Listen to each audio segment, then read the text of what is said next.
Hello all my dear friends.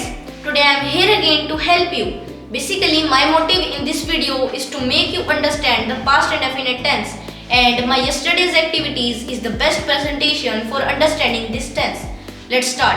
I got up early in the morning yesterday, then I splashed my face, brushed my teeth, I went out for a walk and did some exercise. On coming back, I took bath, got dressed up for school and had the breakfast. Taking the school bus, I reached the school at around 8 am. There I took part in the assembly first. Then I attended the first lecture of the day. In the recess break, I took a few snacks. Then I attended the remaining classes. After completing schooling hours, I reached the home. There I took the lunch first, then I took a nap. After taking nap, I got up and did the homework.